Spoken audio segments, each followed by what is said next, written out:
ప్రస్తుతం హోమ్ యాక్సెసరీస్కి, షాపింగ్కి, ఫుడ్ కోసం అని చెప్పి సెపరేట్గా మనం షాపింగ్ చేస్తూ ఉంటాం కదా. ఇలా కాకుండా అన్నీ ఒకే చోట దొరికితే ఎంత బాగుంటుందో. దీనివల్ల అసలు మన టైం కూడా వేస్ట్ అవ్వదు. ఇలా మీ టైం అండ్ ఎనర్జీని సేవ్ చేయడానికి వచ్చేసింది వాల్యూ జోన్ హైపర్ మార్ట్. ఇక్కడ 365 డేస్ బోల్డ్ అని ఆఫర్లు. ఈ కార్యక్రమాన్ని సమర్పిస్తున్న వారు వాల్యూ జోన్ హైపర్ మార్ట్. నమస్కారం, వెల్కమ్ టు సుమన్ టీవీ. నేను గీతాంజలి. ప్రస్తుతం మనతో పాటు లలిత అమ్మవారి ఉపాసకురాలు లలిత పరివార్ అనేటువంటి ఒక సంఘాన్ని స్థాపించి ఎంతో మందికి లలితా సహస్రనామం అలాగే విష్ణు సహస్రనామాన్ని ఆన్లైన్లో ఉచితంగా నేర్పిస్తూ ఉన్నారు అరుణ పేరి అమ్మగారు. వారు ప్రస్తుతం మనతో పాటు ఉన్నారు, వారితో మాట్లాడదాం. అమ్మ నమస్కారం. నమస్తే అమ్మా. శ్రీమాత్రే నమః. శ్రీమాత్రే నమః. చాలా సంతోషం మిమ్మల్ని కలవటం, మాట్లాడటం. అమ్మ, చాలా మందికి ఏమన్నా అనారోగ్య సమస్యలు వచ్చినా, లేకపోతే వాళ్ళ ఇంట్లో ఏమన్నా ఇబ్బందులున్నా, అనుకోని పరిస్థితులు ఎదురైనా లలిత ఉపాసన చేసిన, లలిత అమ్మవారి ఆ సహస్రనామాలు చదివిన ఖచ్చితంగా ఆవిడ ఒక మార్గం చూపిస్తుంది అని నేను విన్నాను. ఇది ఎలా సాధ్యం? ఏ రకంగా ఎలా చదవాలి? అమ్మవారిని ఎలా కీర్తించాలి? ఎందుకంటే 1000 నామాలు ఉంటాయి. అన్ని నామాలు చదవాలా, లేకుంటే కొన్ని మాత్రం పఠిస్తే చాలా? ప్రత్యేకించి అనారోగ్యంతో ఉన్న వాళ్ళకి వివరించండి. తప్పకుండానమ్మా, చాలా మంచి ప్రశ్న వేశారు. ఈ రోజుల్లో చాలా అవసరము. ఈ రోజుల్లో చిన్న పిల్లలప్పటి నుంచి కూడా చాలా హెల్త్ ఇష్యూస్, పుట్టిన పిల్లలకు కూడా ఎన్ని హెల్త్ ఇష్యూస్ వస్తున్నాయో. సో మనకు లలితా శాస్త్రం ప్రతి దానికి కూడా రెమెడీ అమ్మా. మన లైఫ్లో ఏ ప్రాబ్లమ్స్ అయితే మనం ఫేస్ చేస్తున్నామో, ఏదైనా అన్నింటికీ కూడా లలితా శాస్త్రంలో అనేక శ్లోకాలు ఉన్నాయి. అది నిజంగా ఒక రెమెడీ. మనం భక్తి, శ్రద్ధతో, నమ్మకంతో కనుక పాటిస్తే దేన్నైనా కూడా తీస్తుంది, మనలో ఆ చేంజెస్ కనిపిస్తాయి. అంత గొప్పది లలితా శాస్త్రము, అంత విశిష్టత ఉంది. మీరు అడిగారు హెల్త్ ఇష్యూస్. అనారోగ్యం ఉన్నప్పుడు ఎటువంటి నామాలు అమ్మవారిని మేము చదువుకోవాలి, పఠించాలి, వివరించాలి. లలితా శాస్త్రంలోనమ్మా సర్వ వ్యాధి ప్రశమని, సర్వ మృత్యు నివారిణి అని ఒక నామం ఉంది. ఇది 112వ శ్లోకంలో సెకండ్ లైన్ ఉంటుంది చూడండి. 112వ 112లో సర్వ వ్యాధి ప్రశమని, సర్వ మృత్యు నివారిణి. ఇది చాలా అద్భుతమైన మంత్రం అమ్మ. ఇది నామము. అదే కనుక మనం మంత్రంగా తీసుకుంటే ఇది ఒక మంత్రం. దీనికి లాస్ట్ లో యై నమః ఒక్కటి యాడ్ చేయాలి. సర్వ మృత్యు నివారిణి యై నమః. సర్వ వ్యాధి ప్రశమని, సర్వ మృత్యు నివారిణి యై నమః. ఇది ఎంత అద్భుతమైన మంత్రం అంటేనమ్మా, ఇక్కడ దీని మీనింగ్ తెలుసుకుందాం. సర్వ వ్యాధి ప్రశమని, అన్ని సర్వము అంటే ఏదైనా, అన్ని బాధలు. వ్యాధి అంటే రోగములు. ప్రశమని అంటే ప్రశమింపజేస్తుంది, అంటే తీసేస్తుంది. సర్వ మృత్యు నివారిణి. మృత్యు అంటే ఇక్కడ భయం అని అర్థం. ప్రతి మనిషి హెల్త్ ఇష్యూస్ ఉన్న వాళ్ళు భయం ఎక్కువ పడతారు. ఏమవుతుందో, ఏంటవుతుందో అని. పాపం ఒకటి డబ్బులు ప్రాబ్లము వల్ల కూడా భయము. అలాగే తగ్గుతుందో తగ్గదో, పిల్లలు ఉన్నారు, పెద్దవాళ్ళు ఏం చేయాలి, ఎలా ఉంటారు, దీంతో ఈ భయంతో వాళ్ళ రోగం ఇంకా పెంచుకుంటున్నారు. కానీ ఆ భయం కూడా సహజం. పాపం భయమే సగం మనిషిని చంపేస్తుంది. సో మనకున్న ప్రాబ్లం ఎంత అయితే ఈ భయము ఆ ప్రాబ్లం అంత పెద్ద చేస్తుంది. సో ఆ భయాన్ని తీసేస్తుంది. సర్వ మృత్యు నివారిణి. నివారిణి అంటే తీసేస్తుంది. ఎప్పుడైతే మనం అమ్మవారిని భక్తి, శ్రద్ధతో, నమ్మకంతో మనం ఈ నామం కనుక చదివితే మనలో ఉన్న భయాన్ని తీసేస్తుంది, మన రోగాలని పూర్తి నివారణ చేస్తుంది. అంత గొప్ప మంత్రము, నామము ఈ లలితా శాస్త్రంలో ఉంది. కానీ ఇక్కడ ఏంటంటే రోగములు, హెల్త్ ఇష్యూస్. ఆ హెల్త్ ఇష్యూస్ రావడానికి కూడా చాలా కారణాలు ఉంటాయమ్మా. ఒకటి నార్మల్గా మన హెల్త్, మన లైఫ్ స్టైల్. మ్యాక్సిమం రోగాలు కూడా లైఫ్ స్టైల్ చేంజ్ మూలంగానే వస్తున్నాయమ్మా. యంగ్గా చక్కగా ఉన్న వాళ్ళందరూ కూడా చాలా హెల్త్ ఇష్యూస్తో బాధపడుతున్నారు. ఎందుకంటే వాళ్ళ లైఫ్ స్టైల్ సరిగ్గా ఉండదు. ఏదో ఒక ప్రాబ్లం ఉంటుంది. అవును, ఏదో ఒక ప్రాబ్లం ఉంటుంది. రోగాలకి ఇంకొక మెయిన్ కారణం స్ట్రెస్. ఈ స్ట్రెస్ ఎక్కువ ఎవరికైతే ఉంటుందో వాళ్ళు బాడీలో నెగిటివిటీ వెళ్తుంది కదమ్మా. రోగాలు ఎప్పుడు వస్తాయి? మన లోపల ఇమ్యూనిటీ సరిగ్గా లేకుండా, అది మన పల్స్ అవన్నీ యాక్టివేట్ సరిగ్గా లేకపోతే కదా ఎక్కడో నొప్పులనో, ప్రాబ్లంలనో, రోగాలనో, లేకపోతే జ్వరమనో ఇవన్నీ వస్తున్నాయంటే లోపల ఏదో మనకి ప్రాబ్లంగా ఉంది, అంటే సరిగ్గా పనిచేయట్లేదు. దాని గురించి వస్తున్నాయి. సో ఈ రాకుండా ఉండడానికి మనం కొంచెం కొత్త హెల్త్ బాగుండాలి అంటే భోజనం అది సరిగ్గా ఉండాలి. సాత్విక భోజనం చేస్తే చాలా మంచిది. తర్వాత మనము టైం టు టైం భోజనం కూడా టైం టు టైం చేసిన వాళ్ళకి కాస్త హెల్త్ బాగుంటుంది. ప్లస్ మన ఆలోచనలు, మనం బుర్రను పాడు చేసుకుంటాం కదమ్మా. చాలా మంది హెడేక్తో, ఎంతమంది సివియర్ హెడేక్తో బాధపడుతున్నారు. ఎవరిని చూసినా కూడా వాళ్ళు అంటారు మాకు ఎలాంటి ఆలోచనలు మేము ఆపుకోలేకుండా ఉంటాము. స్ట్రెస్ అంతా ఇక్కడ పెట్టుకున్నారమ్మా. పెట్టుకుని అదే అదే అదే అదే ఆలోచిస్తుంటే ఇప్పుడు చూడండి, నెగిటివ్ పాజిటివ్, అది మన ఎనర్జీ అనుకోండి. నెగిటివ్ ఎనర్జీ పాజిటివ్ రెండు ఉన్నాయి కదా. నెగిటివ్ ఎనర్జీలో అందరూ 90% అందరూ నెగిటివ్ ఎనర్జీలో ఉంటున్నాము. ఆ నెగిటివ్ ఎనర్జీ మనం దాన్ని పెంచుకుంటున్నాము. ఎంత ఉంటుంది అది ఉంటూ ఉంటూ దాన్ని ఆలోచిస్తూ పెంచుకుంటున్నాము. మన చేతుల్లోనే ఉంది, అసలు మన చేతుల్లోనే ఉంది, కానీ ఎక్కువ ఆలోచించేసి పాడు చేసుకుంటున్నాము. సో అలాగే పాజిటివ్, ఇప్పుడు ఈ పాజిటివ్ ఎనర్జీ అంటే ఒకవేళ మనకి ప్రాబ్లం ఉంది, బాధ ఉంది, కష్టం ఉంది, దానిని మనం పాజిటివ్గా ఇవాళ వచ్చింది కదా ఈ కష్టము, దాన్ని ప్రయత్నం చేద్దాము, దాని నుంచి మనం ఎలా బయటపడదామా, ఆ బాధ ఎలా తీరుతుందా. బాధ ఉంది కానీ బాధ ఎందుకు ఇలా అనుకుంటే అది ఎక్కువ అవుతుంది మీకు. ఏం పర్వాలేదు, ఈ బాధ ఇవాళ ఉంది కదా, దాన్ని మనం ఎలాగ బయటకు పడదామా దాని నుంచి అని ఆలోచన పాజిటివ్గా ఆలోచించండి. ఆ బాధను మర్చిపోయేలాగా మీరు కాస్త ఏదో ఒకటి స్పిరిచువల్లో శ్లోకం కానీ మంత్రం కానీ, లేకపోతే మంచి మీకు హ్యాపీనెస్ ఇచ్చేది. కొంతమందికి డ్యాన్స్ అంటే ఇష్టం ఉంటుంది, కొంతమందికి పాటలు అంటే సంగీతం అంటే ఇష్టము. మీ స్ట్రెస్ని రిలీఫ్ చేసుకోవాలి అంటే ఒకటి స్పిరిచువల్గా ఉండండి. ఒకవేళ అందులో కుదరదు అంటే కొంచెం పాటలు, సంగీతము, లేకపోతే డ్యాన్సు, దీంతో కూడా మీరు స్ట్రెస్ రిలీఫ్ ఉంటారు. ఈ బాధలు ఉన్నప్పుడు కూడా, హెల్త్ ఇష్యూస్ ఉన్నప్పుడు కూడా వాళ్ళు ఆ హెల్త్ను ఎక్కువ పట్టుకోకుండా, ఏ బాధ ఉందో దాన్ని తలుచుకోకండి. వచ్చింది ఉంటోంది, దాన్ని తలుచుకుంటే మీ బాధ ఎక్కువ అవుతుంది. దాన్నే తలుచుకుంటుంటే మీరు డౌన్కి వెళుతున్నారు. దాన్ని తలుచుకోకుండా మీరు యాక్టివ్గా ఉండండి, ఎంగేజ్గా ఉండండి. మనని మనం ఎంగేజ్గా ఉంచుకోవాలి మంచి పనులతోటి. ఆ ఎంగేజ్గా ఉంటే మీ బాధను మర్చిపోతారు. ఒక విషయం చెప్పనా ఇక్కడ మీకు, ఇప్పుడు మనకి ఒక 2 days ముందు చాలా పెద్ద యాక్సిడెంట్ అయ్యి ఒక పెద్ద కొంచెం దెబ్బ తగిలింది చేతి మీదో కాలు మీదో. ఆ 2 రోజులు చాలా బాధపడిపోతున్నా, అయ్యో ఇంత పెద్ద దెబ్బ అని. ఇంకో 2 రోజుల తర్వాత మళ్ళీ పెద్ద యాక్సిడెంట్ అయ్యి ఇంకోటి ఏదో పెద్ద దెబ్బ తగిలింది. ఈ బాధను మర్చిపోతాం, దానికన్నా ఇది ఎక్కువ ఉంది అని అంటున్నాను. ఇది మర్చిపోతాము, దాన్ని పట్టుకుంటాము. అలాగే మనం కూడా మనకి ఏ బాధలైతే ఉందో దాన్ని మనం మర్చిపోవడానికి ప్రయత్నం చేయాలి. ఉంది అని అనుకోకూడదు, ఉన్నా కూడా లేదని అనుకోవాలి. నిన్ననే నేను ఎక్కడైతే ఉన్నానో మీరు చెప్తే చాలా ఆశ్చర్యపోతారు. లైవ్ ఎగ్జాంపుల్, ఇక్కడ హైదరాబాద్లోనే ఉంటూ ట్రీట్మెంట్ జరుగుతోంది. ఆ పేరు అది చెప్పను నేను. ఆస్ట్రేలియాలో ఉంటారు వాళ్ళు. ఆస్ట్రేలియాలో ఉంటారు. అమ్మాయి చాలా 40 years అమ్మాయి, క్యాన్సర్, చాలా అంటే లాస్ట్ స్టేజ్ క్యాన్సర్ అమ్మాయి.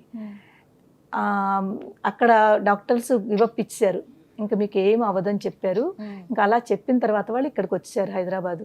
ఇక్కడికి వచ్చి ట్రీట్మెంట్ స్టార్ట్ చేశారు. ఎవరి ద్వారానో వాళ్ళకి తెలిసింది, ఇలా లలితా పరివార్ వాళ్ళు లలితా శాస్త్రం అది నేర్పుతున్నారు, బాగుంటుంది, చాలా బాగుంటుంది, మీకు మైండ్ ఫ్రెష్గా ఉంటుంది, మీరు జాయిన్ అవ్వండి అని. తను ఎలాగో అలా పట్టుకుని జాయిన్ అయింది క్లాసెస్. నావన్నీ వింటుంటే నేను ఒక దాంట్లో ఇలాగ మీనింగ్ చెప్తున్నాను కదా, చాలా మనసుకి అట్టుకుంది అనమాట.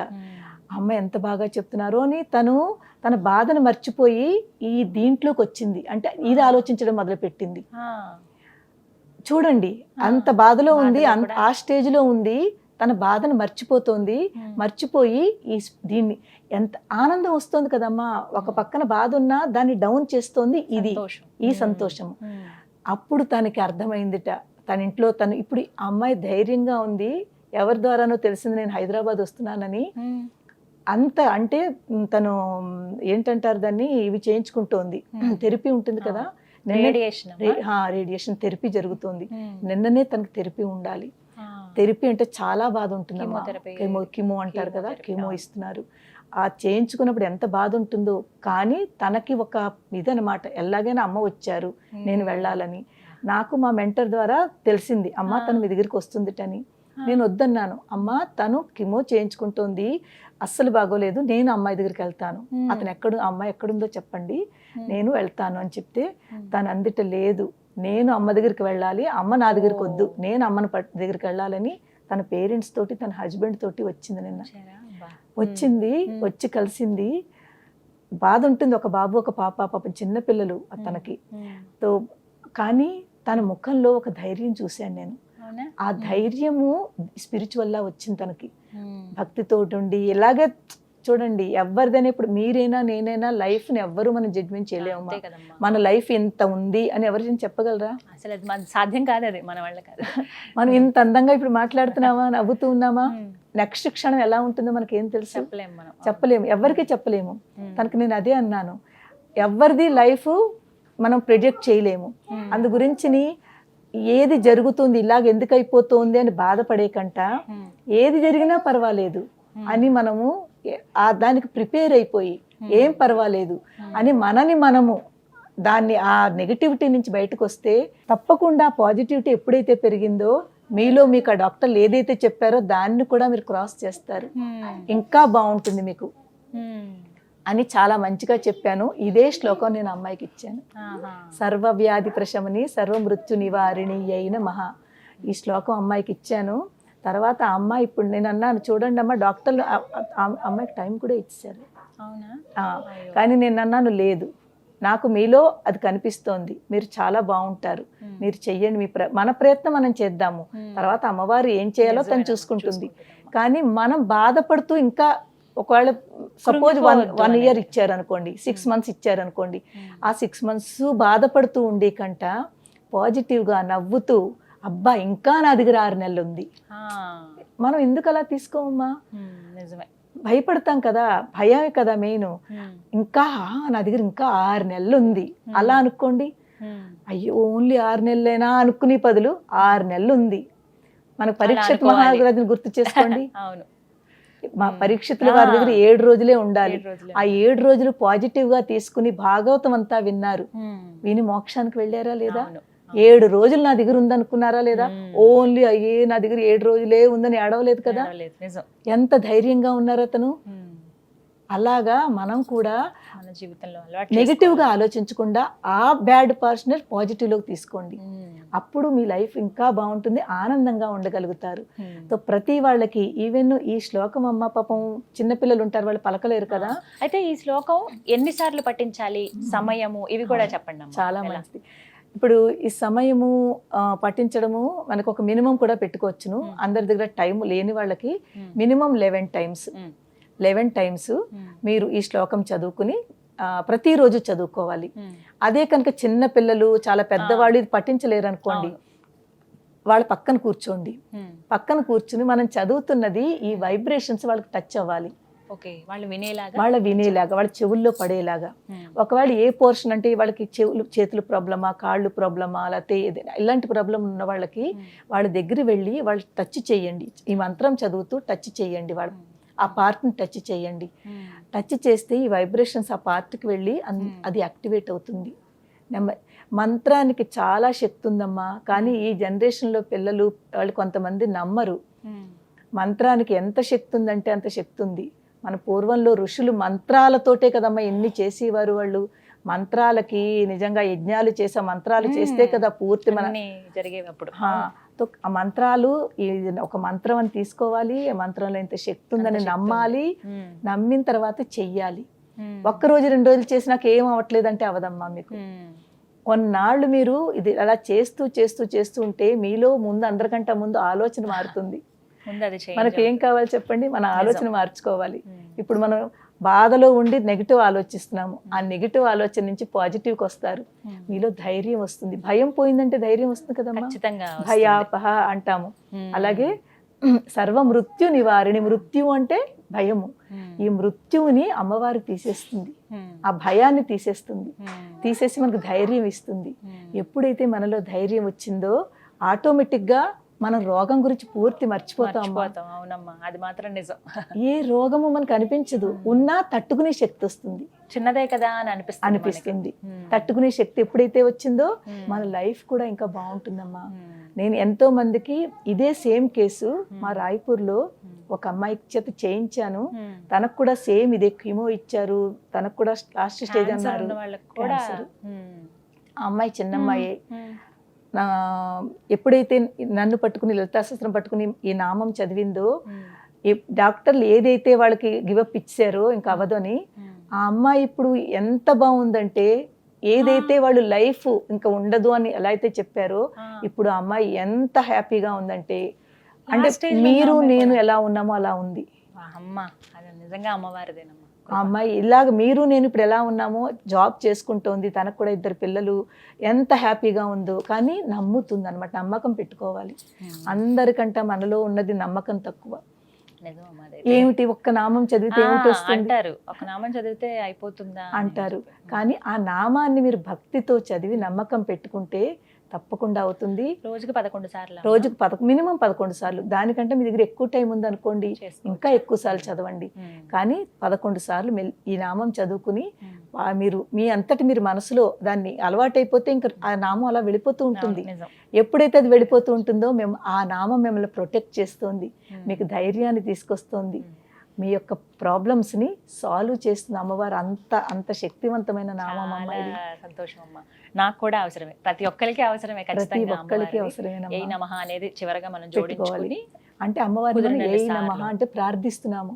అమ్మ ఇంత చక్కటి ఆ శక్తివంతురాలైన అమ్మ ఆ నామం మంత్రం రూపంలో ఉన్న నామాన్ని చదువుకుని ఏ నమః, నీకు నమస్కారం అమ్మా, నీకు ప్రార్థన చేస్తున్నాం అమ్మా అని మనము మన కృతజ్ఞతలు చెప్పుకుంటున్నాము. సో ఎటువంటి పరిస్థితుల్లో ఉన్న అనారోగ్యం ఉంది అని అంటే, అదే హాస్పిటల్ బెడ్ పైన ఉన్నా సరే స్మరించుకోవచ్చు కదమ్మా. కరోనా టైంలో ఒక పేషెంట్ కోమాలోకి వెళ్ళిపోయింది, మన రాయ్పూర్ అమ్మాయి, పెద్ద ఆవిడను 50+ ఆవిడ కోమాలోకి వెళ్ళిపోయింది. ఎన్ని రోజులు కోమాలో ఉంది. నాతో కానీ వాళ్ళ అమ్మాయి కాంటాక్ట్ లో ఉంది. అమ్మకి ఇలా ఉంది, అమ్మకి ఇలా ఉంది, అమ్మని తీసుకెళ్లారు, అమ్మ కోమాలో వెళ్ళిపోయింది. ముందు ఐసీయూలో పెట్టారు, తర్వాత ఇది ఇచ్చారు, ఏంటంటారు ఫైనల్ గా అవన్నీ పెడతారు కదా, ఆక్సిజన్, అవన్నీ మొత్తం ఏదేది చెయ్యాలో అంతా చేశారు. ఇంకా దాని తర్వాత ఆవిడ కోమాలోకి వెళ్ళిపోయింది. కోమాలోకి వెళ్ళిపోయినా కూడా నేను అమ్మాయికి చెప్పాను, వాళ్ళ పాపకి, అమ్మ మీరు లోపలికి వెళ్ళనియరు, ఎప్పుడైనా వెళ్ళనిస్తే మీరు అమ్మ దగ్గర పట్టుకుని ఇదే చదవండి, మీరు మన ప్రయత్నం మనం చేద్దాము, మిగిలింది అమ్మవారు చూసుకుంటుంది. కానీ మనం కూడా ఏమీ చేయకుండా అమ్మవారు నువ్వే చూసుకుంటే కాదు.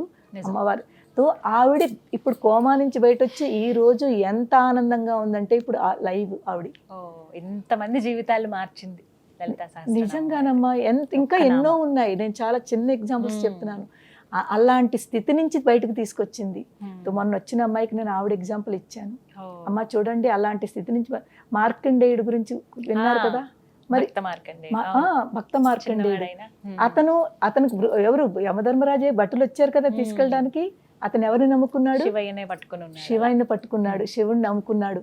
ఆ నమ్మకము వాళ్ళు వెనక్కి వెళ్ళిపోయారు, కానీ వాడు చక్కగా ఉన్నాడు. ఆ నమ్మకం మనలో కూడా ఉంటేనమ్మా మనం కూడా మన లైఫ్ని మనం పెంచుకోవచ్చును. దేలాగా అమ్మవారి యొక్క నామస్మరణ చేస్తూ. చాలా చక్కగా చెప్పారమ్మా.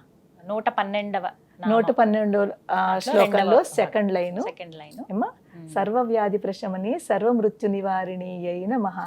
ఇది మినిమం 11 సార్లు, మాక్సిమం వాళ్ళ ఇష్టము, ఎప్పుడైనా సరే చదువుకోవచ్చు. చదువుకోవచ్చును. చాలా సంతోషం అమ్మా, ధన్యవాదాలు. శ్రీ మాత్రే నమః అమ్మా.